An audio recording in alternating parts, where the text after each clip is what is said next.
upacara memasuki lapangan upacara.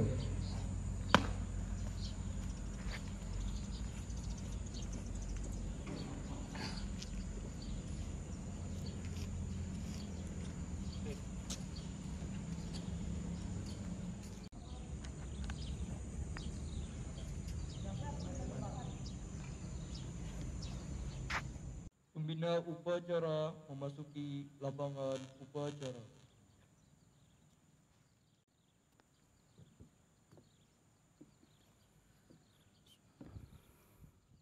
Assalamualaikum warahmatullahi wabarakatuh.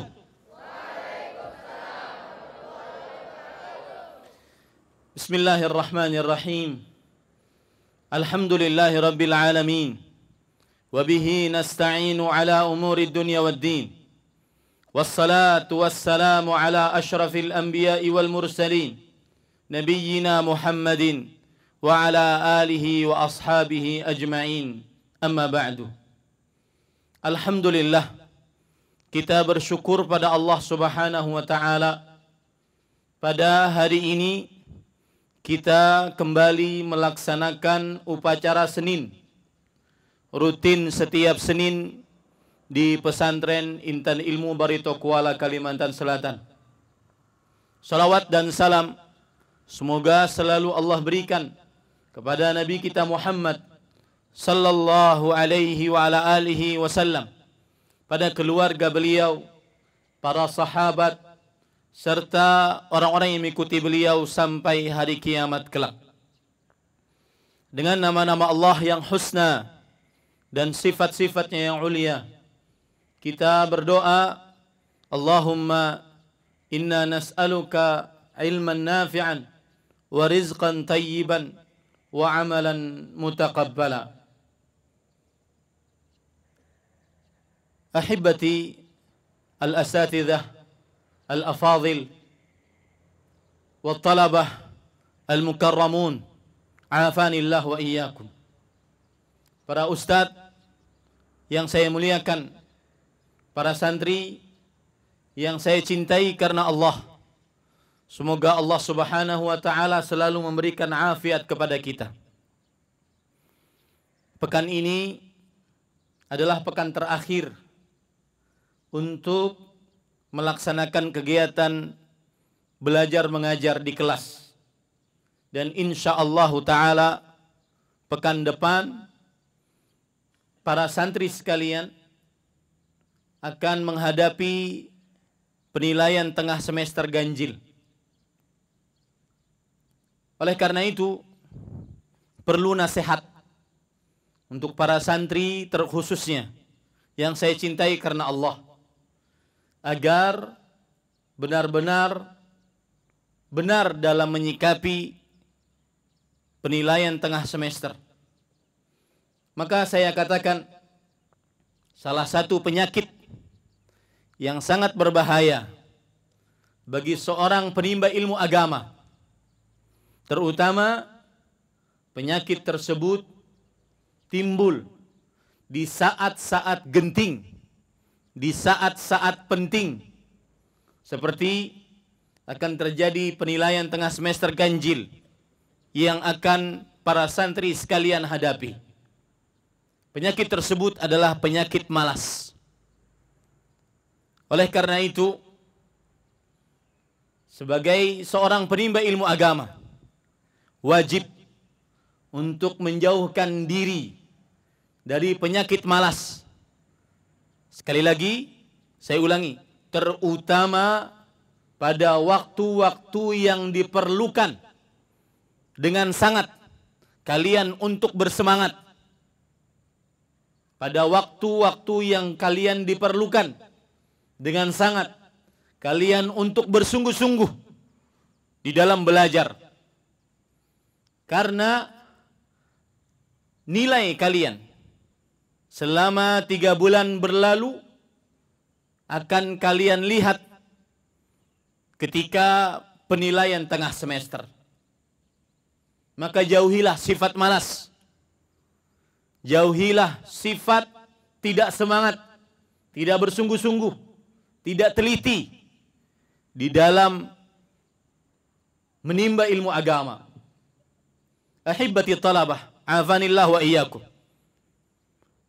Agar kita tidak malas, maka kita harus mencari obatnya. Dan obatnya yang paling manjur ada di dalam Al-Quran dan hadis-hadis Rasul sallallahu alaihi wasallam. Obat malas yang pertama adalah meyakini baik-baik bahwasanya sifat malas sifat yang sangat identik dengan seorang munafik, bahkan munafik akbar. Disebutkan oleh Allah Subhanahu wa taala di dalam Al-Qur'an, innal munafiqin yukhadi'una Allah wa huwa khadi'uhum wa idza qamu ila salati qamu kusala. Sesungguhnya orang-orang munafik, mereka menipu Allah dan Allah membalas tipuan mereka. Mereka jika bangun mendirikan sholat, bangun dalam keadaan malas. Maka obat agar tidak malas harus meyakini seyakin-yakinnya bahwasanya seorang muslim mukmin diharamkan untuk malas, terutama dalam menimba ilmu agama, karena itu adalah sifat yang sangat identik dengan orang-orang munafik. Timbul pertanyaan, kenapa orang munafik mempunyai sifat yang sangat identik dengan malas? Dijelaskan oleh para ulama rahimahumullah. Di antaranya oleh Imam Muhammad bin Jarir At-Tabari, Imamul Mufassirin, ulama Islam abad keempat Hijriyah, wafat pada tahun 310 Hijriyah. Di dalam kitab beliau Jami'ul Bayan fi ta'wili ayil Quran, beliau mengatakan sebab mengapa orang-orang munafik mempunyai sifat yang sangat identik, yaitu malas dalam beribadah. Perhatikan perkataannya baik-baik dan tanamkan itu agar kita tidak malas, terutama dalam menimba ilmu agama. Li'annahum ghairu muqinina bima'adin wala thawabin wala iqabin. Karena orang-orang munafik tidak yakin adanya hari kebangkitan, adanya pahala, adanya siksa. Maka kita ambil pelajaran sangat berarti di sini. Jika para santri mempunyai sifat malas, yakini baik-baik bahwa menuntut ilmu agama akan dihisap oleh Allah, akan diberikan ganjaran pahala atasnya, dan akan dibalas dengan siksa jika meninggalkannya. Salah satu kiat agar hilang sifat malas di dalam diri kita, meyakini ada hisab, meyakini ada pahala, meyakini ada siksa atas penuntutan ilmu agama kita. Al-Imam Al-Baghawi rahimahullah, ulama Islam abad kelima Hijriyah, beliau di dalam kitab tafsir Al-Baghawi mengatakan, kusala, orang-orang munafik, mereka malas saat bangun mendirikan sholat. Ay mutathaqilun, merasa berat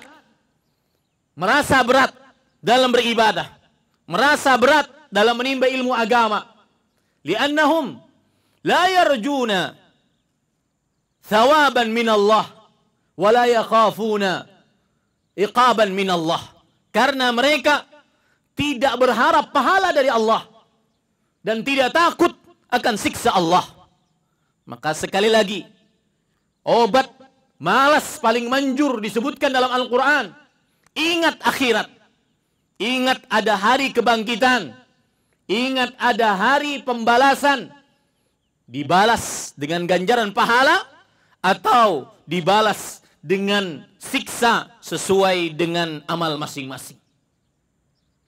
Obat yang kedua, kita ambil obat yang paling manjur dari hadis Rasul sallallahu alaihi wasallam, riwayat Bukhari dari Abu Hurairah radhiyallahu an, Rasulullah sallallahu alaihi wa ala alihi wasallam bersabda, "Yaqidu syaitanu ala qafiyati ra'si ahadikum idza huwa nam, thalatha 'uqad. Yanfuthu kulla 'uqdatin urqud laylun tawil. Fa idza istayqadha wa dzakara isma Allah inhallat 'uqdah. Fa idza tawadda'a inhallat 'uqdah. Wa idza shalla inhallat 'uqdah. Fa asbaha nashitan tayyiban nafs wa illa khabithan nafsi kaslan." Rasul sallallahu alaihi wasallam bersabda, syaitan mengikat, membuat buhul-buhul pada kepala setiap dari kita. Ketika seseorang dari kita tidur, kemudian syaitan menjampi-jampi di setiap ikatannya dengan 3 kali ikatan. Setiap ikatannya dijampi-jampi. Tidur, malam ini malam yang panjang. Tidur, malaslah kalian, malam ini malam yang panjang. Maka jika dia bangun subuh, menyebut nama Allah, maka akan terlepas ikatan yang pertama. Jika dia berwudu, terlepas ikatan yang kedua. Jika dia salat subuh, terlepas ikatan yang ketiga. Maka pada pagi hari itu, dia akan mendapatkan dirinya penuh dengan kesemangatan, penuh dengan rasa yang baik. Tetapi jika dia tidak demikian, maka dia akan pagi harinya penuh dengan kemalasan, penuh dengan ketidaknyamanan perasaan. Al-Imam An-Nawawi rahimahullah, ulama Islam abad ke-7 Hijriah, di dalam kitab beliau Al-Minhaj, Syarah Nawawi ala Sahih Muslim, beliau mengatakan, wa zahirul hadithi, yang terlihat dari hadis ini, man lam yajma' bainal umuri thalathati, siapa yang tidak mengumpulkan 3 perkara yang disebutkan dalam hadis, ad-du'a awil zikir, yang pertama berzikir saat bangun tidur, wal wudu was salah, berwudu dan mendirikan salat, fahuwa dakhilun fi man yusbihu khabithan nafsi kaslan, maka siapa yang bangun paginya tidak mengucapkan zikir setelah tidur, tidak berwudu, tidak salat subuh, maka dia akan masuk ke dalam pagi harinya dalam keadaan jiwa yang buruk, penuh dengan kemalasan. Ini adalah obat yang kedua agar seseorang hilang rasa malas di dalam beribadah kepada Allah, terutama menimba ilmu agama, terutama menghadapi penilaian tengah semester ganjil tahun ini. Yang ketiga, ahibati hafizakumullahu ta'ala, agar kita hilang rasa malas, yaitu berdoalah. Berdoalah kepada Allah subhanahu wa ta'ala, sebagaimana doa yang diajarkan oleh Rasul sallallahu alaihi wasallam dari hadis sahabat Nabi Anas bin Malik radhiyallahu anhu. Rasul sallallahu alaihi wasallam sering berdoa, Allahumma inni a'udzubika minal ajzi wal kasal. Ya Allah, aku berlindung denganmu dari sifat lemah dan malas. Terakhir, saya ingin mengatakan kepada para santri sekalian, ada bait syair yang sangat indah dikatakan oleh Abu Bakar Al-Khawarizmi, seorang ulama Islam bermadzhab Hanafi, dan beliau wafat pada tahun, beliau adalah ulama Islam abad ke-4 Hijriah. Beliau mengatakan, la taksalanna taral hirmana fil kasali faqulu sawiyan ba'di la taksalanna irfa'u aswatakum la taksalanna irfa'u aswatakum la taksalanna taral hirmana fil kasali la taksalanna taral hirmana fil kasali al jiddu bil jiddi wal hirmanu fil kasali al jiddu bil jiddi wal hirmanu fil kasali Hadza wallahu a'lam. Sallallahu nabiyana Muhammad walhamdulillahi rabbil alamin. Wassalamu alaikum warahmatullahi wabarakatuh.